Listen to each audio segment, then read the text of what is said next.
Part 1. You will listen to an interview with Mr. Sargent and a customer care officer of a vacuum cleaning company. First, you have some time to look at questions 1 to 5.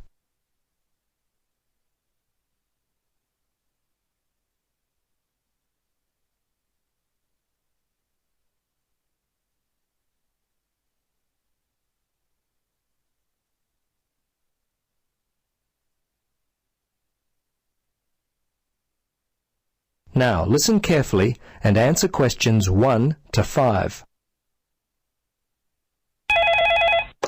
Hello. Yes, hello. It's Tom Burlinson calling from Clean It Vacuum Cleaners. Mr. Sargent, is it? Yes. I understand you recently purchased a vacuum from us. Is that correct? Yes, that's right. Well, this is simply a call to find out if you've been happy with your purchase. Our company prides itself on its after-sales service. Just because you've bought from us doesn't mean you're no longer important to us. Could you spare a few moments to answer some questions? Sure. How long will this take? Well, not long at all, Mr. Sargent. Usually only about 3 or 4 minutes. Okay. What would you like to know? Okay, great. I'll just go through the survey form and, if you'll just bear with me, this shouldn't take long at all. Okay, first question. Which model did you purchase and when? Yes, it was the super cleaner. We bought it about 2 weeks ago. Let's see, it was a Monday, I think, because my wife's birthday was on the Sunday, 24th. That would make it the 25th. Yes, August the 25th. Okay. Now, do you remember the name of the salesperson? Was he worth remembering? Yes, his name was Jim. My wife and I were very impressed with him. He was a great source of information, very helpful. Great. I'll make sure that your kind words about Jim are passed on to him. Okay, now let's see. Yes. Have you purchased any other products from us this year? Oh, let's see. Of course, we bought the super cleaner. I think that's all. Well, we bought some vacuum bags with it as well. I think Daisy bought some carpet cleaner from your store back in February. That's about all, I think. I have to ask my wife about that one. She's not here at the moment. No, that's okay. Your answer will do fine. We don't have to be too picky. Okay, so how much money would you say you've spent, all told, in the store? Just an approximate amount will do fine. Wow, that's a difficult question. I don't really know. The vacuum was £150. The other stuff, I'd say around £15, I suppose. The total was around £165. But I couldn't be totally sure. It may be a bit more than that. That's fine. Now, the next thing on my list is how would you rate the quality of the products you purchased? Good, actually. Very good. So far, we've not had any problems with the products from Clean It. Service and value have been very good. So I guess you have a loyal customer. Oh, wonderful. I'm really pleased that your experience with our company has been a positive one. Tell me, do you purchase any other items of cleaning equipment? If so, from whom? I'm very fussy about the interior of my car, you know. The seats and carpets, I found a product from Easy Clean which works well on the carpets, and an air freshener from Mr. Tidy that really smells good. Apart from that, I couldn't say for sure. I think my wife buys floor cleaner from Johnson Brothers. Before you listen to the rest of the conversation, you have some time to look at questions 6 to 10.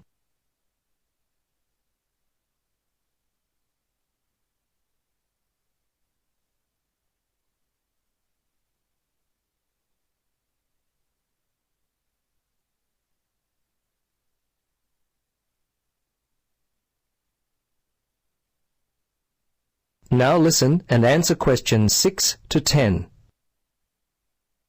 Well, we've just introduced a new line of car fresheners. You might like to stop by. We'll offer you a 20% discount. Okay, we're almost to the end of the questions. Now, I know you were happy with Jim, but overall, how would you rate the quality of our service? Fine. I thought it was good. The lady in accounts was a little unfriendly, but overall I would say the service was quite good, actually. Jim made all the difference, and you certainly seem to be a very nice person. Oh, thanks, Mr. Sargent. Please, Tom, call me Terry. Oh, okay, Terry. Very good. Second last question. We're thinking of expanding our trading hours. When are the best times, the most convenient for you to shop? Oh, I'm not a shopper. I mostly leave it all up to my wife. She works full time. Let's see, For me, I guess I'd have to say Sundays between 1 and 3, and I'm not working on Thursdays now, so if I had to, I guess Thursdays between, say, 11 and 12 noon. Okay. Last question, Mr. Sargent. Terry, do you have any other suggestions for us? Anything at all? Well, come to think of it now, there was one thing. Turn up the air conditioner. I seem to remember sweltering in there, and it was unpleasant and hot. Also, and this is just me, I always like to have some music playing, quietly in the background. It just makes the place seem friendlier, more professional. Well, I'll certainly mention that to management. Well, that's it. Thanks so much for your time, Terry. If there is anything we can do in the future to help you, don't hesitate to call us. Okay, bye now. Yes, bye-bye, and thanks again.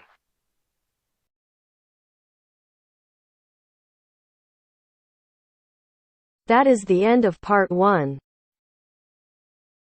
You now have half a minute to check your answers.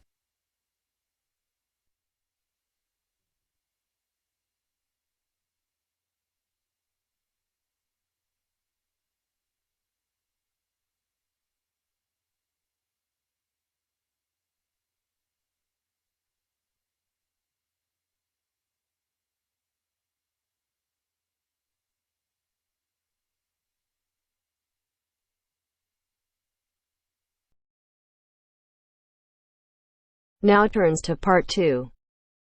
Part 2. You will hear a woman asking a shop assistant about DVD players. First, you have some time to look at questions 11 to 14.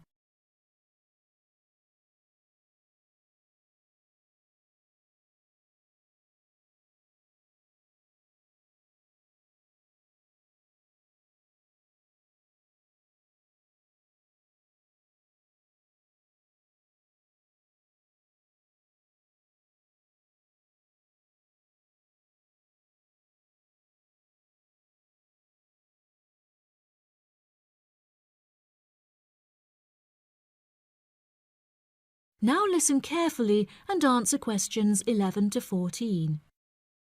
Hello, I'm interested in buying a DVD player. Can you help me, as I don't know very much about them?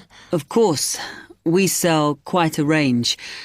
Actually, we're doing a customer survey at the moment, so I wonder if I could fill in this form about you, and that will actually help me to advise you on the best DVD player for you. Oh, okay. First of all, your occupation. Student. Okay. Then, have you already got a DVD player? No, I've never had one before. Uh-huh. And how much do you think you want to spend on a player? I'm not sure, really, but I have got a budget. My friend said I should allow about £100, but I can't afford over £85, so that's what I'm working on. Mm-hmm. And do you watch DVDs very often? Depends what you mean by often. I don't know what the norm is. Is it about 2 a week? I suppose I watch 3 a month. That's enough for me. Yes. What sort of films do you like watching then? Action movies? Not really. Oh. My boyfriend always insists we watch science fiction movies, but I prefer thrillers. Something to get your teeth into. Okay, just one more. Do you watch other DVDs? Ones that are not films, like music or something? Not much, because I don't want to spend the money on something I can watch on TV, but I occasionally rent out comedy programmes, and I fight with my boyfriend over all the sports DVDs he watches. Before you hear the rest of the programme, you have some time to look at questions 15 to 20.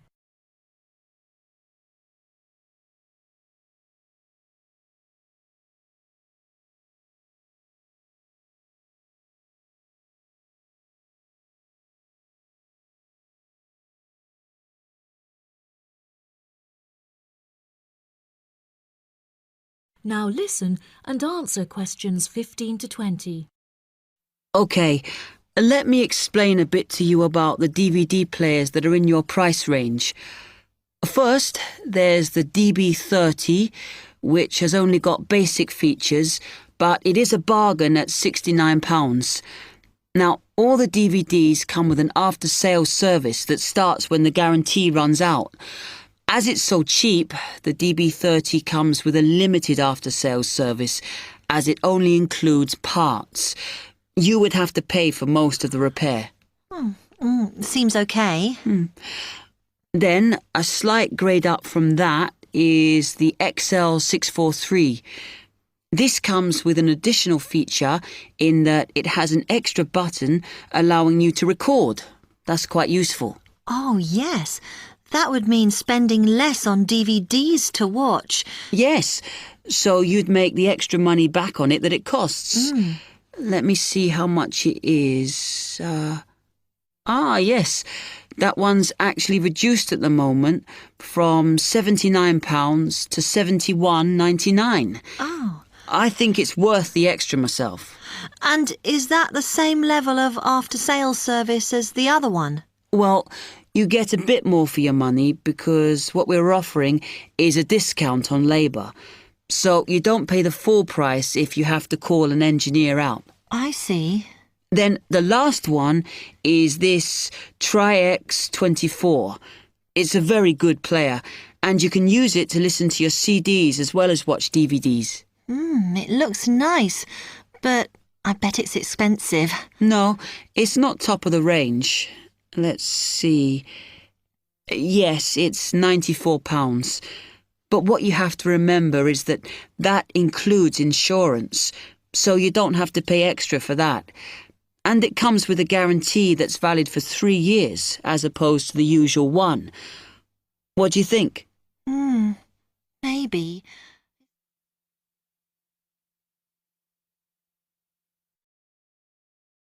That is the end of part 2. You now have half a minute to check your answers.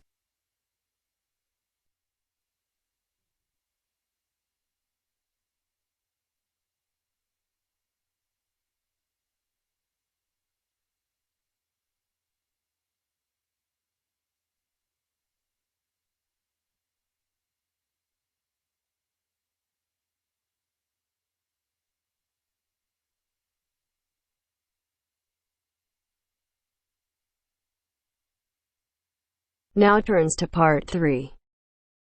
Part 3. You will hear a talk on ocean spills. As you listen to the talk, circle the appropriate letter for questions 21 to 23. First, look at questions 21 to 23.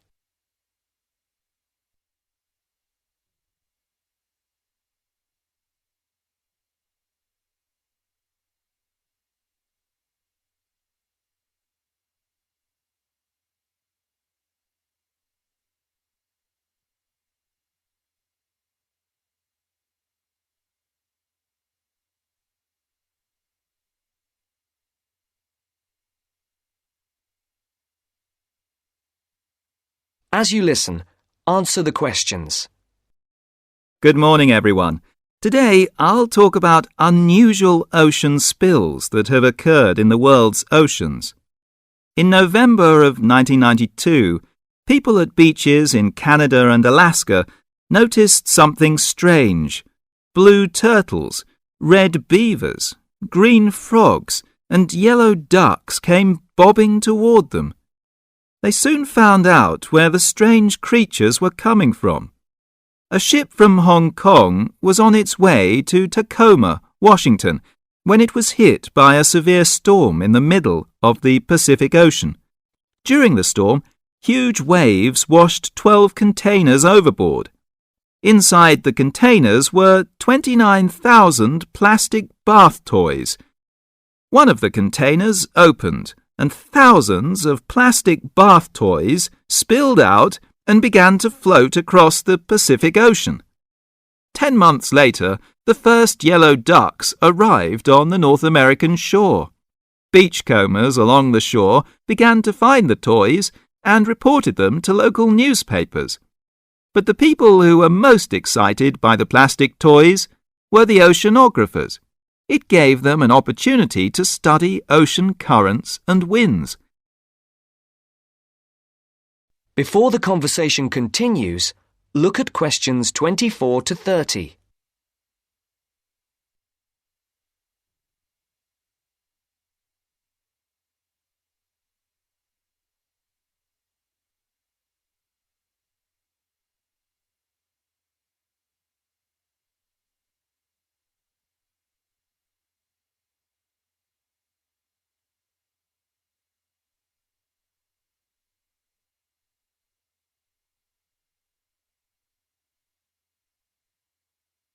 Now listen to the second part of the discussion. Oceanographers drop bottles into the ocean to study these things. But it would be too expensive to drop 29,000 bottles into the ocean at once. Imagine the value of studying the plastic ducks and frogs.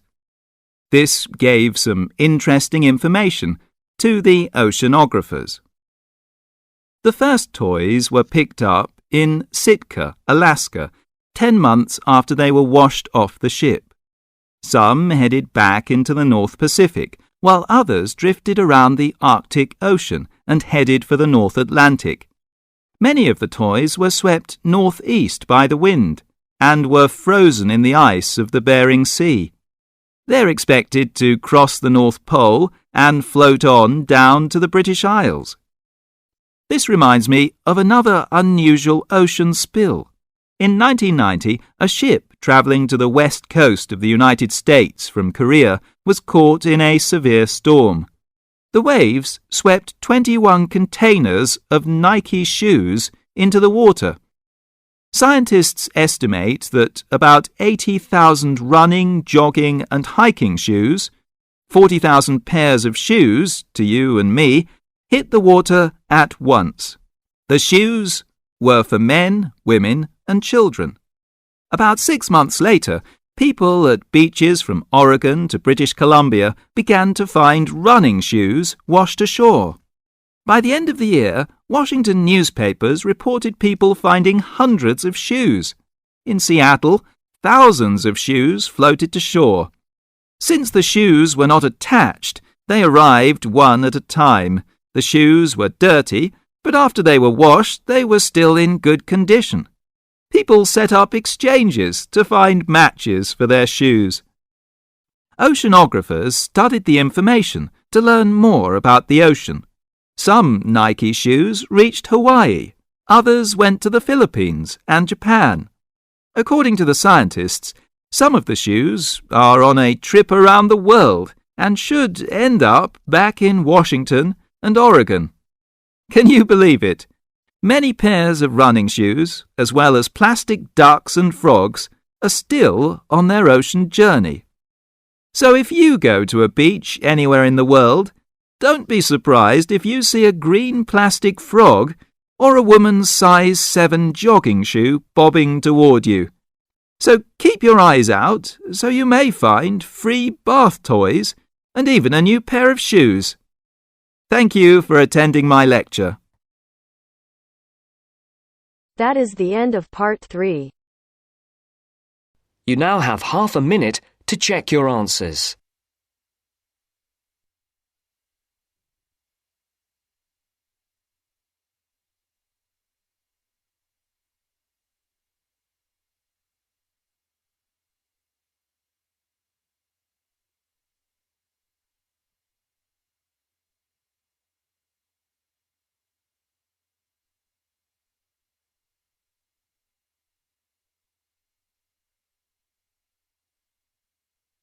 Now turns to part 4. Part 4. We'll hear a speech by the Student Union Vice President for Finance. First, you have some time to look at questions 31 to 40.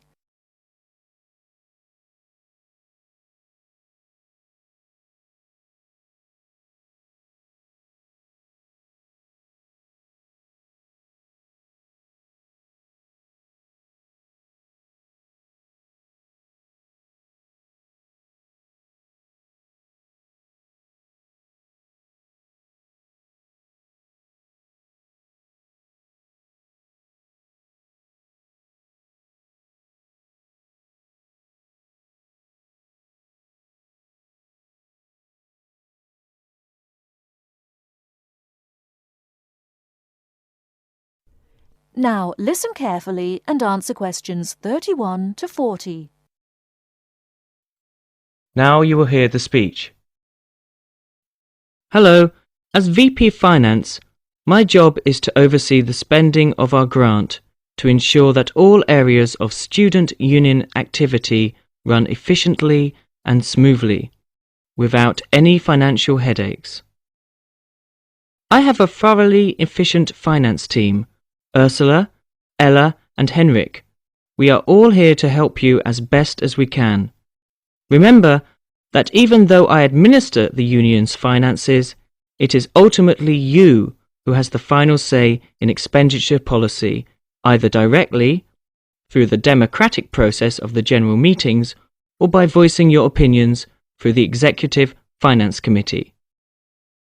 I would like to take this opportunity to thank last year's VP Finance, Martin Curry, for his excellent work in improving the financial running of the union to what it is today. Finally, remember to enjoy yourself and to use the union facilities and services to the full. And if you're still not satisfied, come and let us know why. Extra note, in order to maximise my time as VP Finance and to give a more efficient service to students, the Finance Office will only be open to students from 11 o'clock a.m. to 1 o'clock p.m. and 2 o'clock p.m. to 3 o'clock p.m. The Cashier's Office will be open from 12 o'clock noon to 2 o'clock p.m. daily. That is the end of part 4. You now have half a minute to check your answers.